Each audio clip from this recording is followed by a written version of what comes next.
Le métier d'avocat.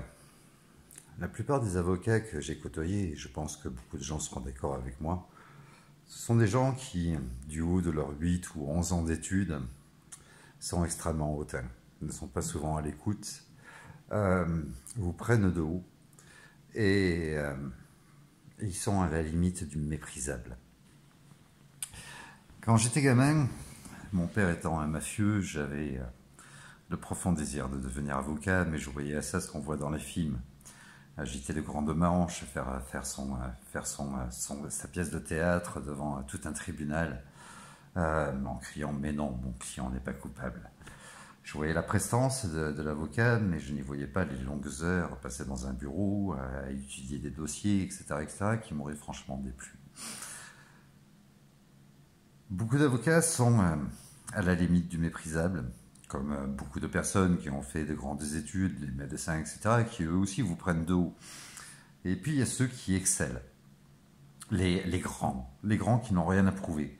Quand vous vous adressez à un professeur en médecine comme le professeur Joyeux, c'est quelqu'un qui ne manque pas d'humour, ne se prend pas au sérieux, qui est très abordable, extrêmement humble, parce qu'il a fait ses preuves, il n'a plus rien à prouver.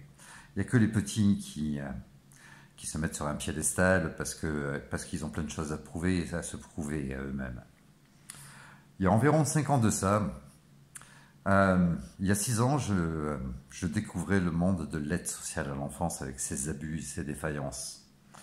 Il y a environ 5 ans, en feuilletant Facebook, je tombe sur un mec qui était derrière un bureau, caché derrière un bureau, sort la tête et dit « Bonjour, c'est moi ».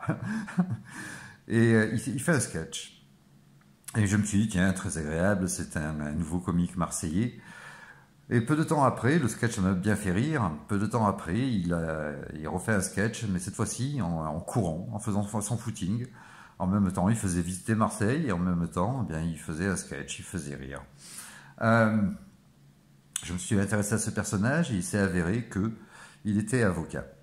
Un ancien pénaliste qui défendait les criminels aux assises, en correctionnel, et qui s'était mis, peut-être par accident, dans le bureau des juges des enfants. Et il s'est mis à dénoncer certaines choses en disant les criminels ont plus de droits que les parents. Je n'ai jamais vu autant de violence, il y a une violence inouïe dans le bureau des juges des enfants, ça se passe à huis clos. Et une phrase que j'aime beaucoup, les juges ne rendent pas la justice, ils la gardent. Il m'est arrivé de temps en temps de discuter avec ce monsieur. Il s'agit de Michel Amas, avocat au barreau de Marseille. Il m'arrivait de temps en temps, par commentaire, d'avoir des conversations avec lui. Enfin, en tout cas, de parler de certaines choses, de donner mon point de vue à ce qu'il disait. Et puis, il est devenu mon avocat pour défendre les intérêts de mon fils. Et je me suis beaucoup intéressé à ce monsieur. Il ne se contente pas d'être avocat, il est aussi artiste photographe, il fait des photos magnifiques de Marseille, il sait mettre Marseille en valeur, mais d'une façon remarquable. Il est artiste peintre, il fait des aquarelles qui sont juste magnifiques. Il fait de la musique, il joue de la guitare, il chante. Des fois j'aime pas ce qu'il chante, mais sa voix ne correspond pas à toutes les chansons, mais il a des fois de très belles chansons. Il fait de l'humanitaire avec son frère. Ils ont rénové le 14e étage de l'hôpital de la Timone, qui est dédié aux enfants. L'hôpital de la Timone, c'est juste immonde, hein. C'est épouvantable. J'y ai séjourné quelque temps avec mon fils. C'est épouvantable. C'est délabré. Ils ont rénové la totalité du 14e étage. À plusieurs reprises, ils sont venus en aide aux victimes de la guerre en Ukraine. Ils sont en train de le refaire à niveau. Ils ont monté une cagnotte litchi qui est surveillée par un comptable et un huissier. Ce ne sont pas des gens qui chercheraient à s'enrichir en faisant des cagnottes comme certains sur Internet. Il s'agit de quelque chose de très sérieux. Le frère de Michel Amas est chirurgien dentiste. Il n'a pas besoin de gagner sa vie avec des cagnottes. Ça serait complètement stupide d'y penser. Et Michel est avocat. À chaque fois que j'ai rencontré un avocat, j'ai toujours exprimé ma gêne à appeler maître. Il y a quelque chose qui me dérange. J'ai l'impression d'être dans un club sado-maso. C'est juste pas possible. Je préfère les appeler monsieur, madame, que maître. Avec une maîtrise coiffure, je pourrais moi aussi me faire appeler maître.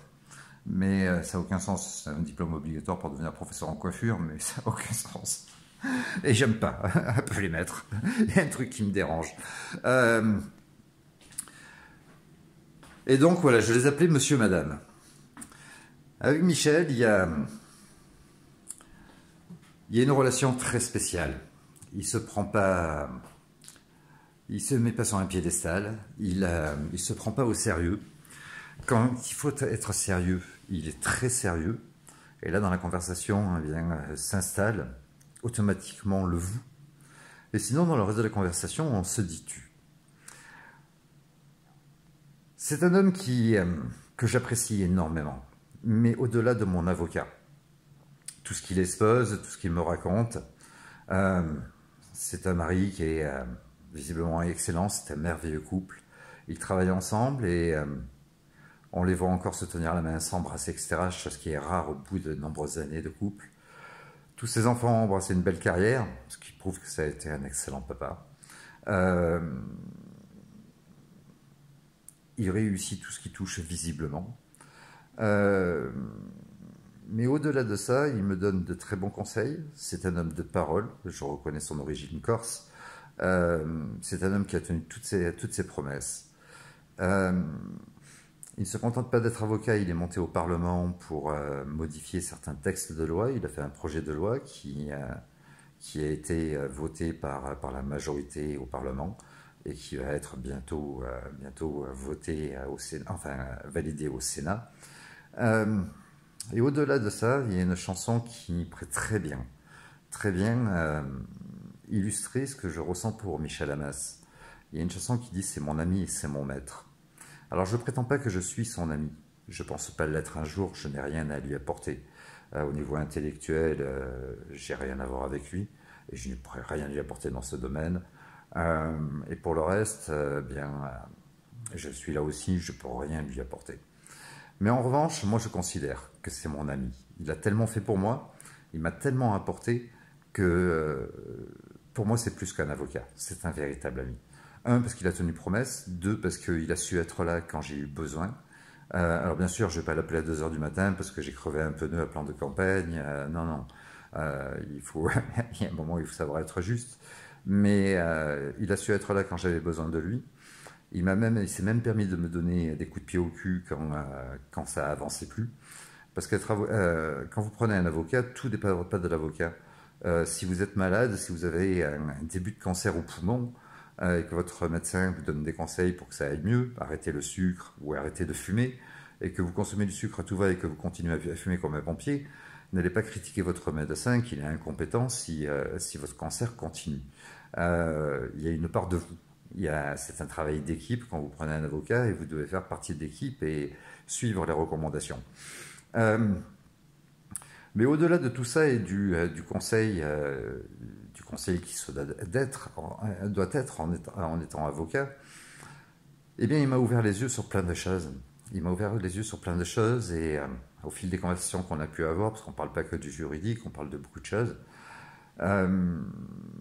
ses photos avec sa maman qui est partie, mais dont il prenait soin de manière extraordinaire, m'a ouvert les yeux sur le fait que j'ai pas su prendre jusqu'à présent soin de ma maman qui habite en Bretagne, loin de chez moi, et j'essaie à tout prix de la faire revenir à côté de chez moi parce qu'elle a 72 ans et que même si elle va très bien aujourd'hui et qu'elle est parfaitement autonome, ça risque de pas durer et il faut s'y préparer. Donc il m'a ouvert les yeux là-dessus, il m'a ouvert les yeux sur ce que c'est être... ça je le savais déjà, mais prendre des châtaignes et continuer à avancer, être un vrai homme, assumer ses responsabilités et assumer ses erreurs, continuer à avancer malgré tout, se relever quand il y a un coup dur.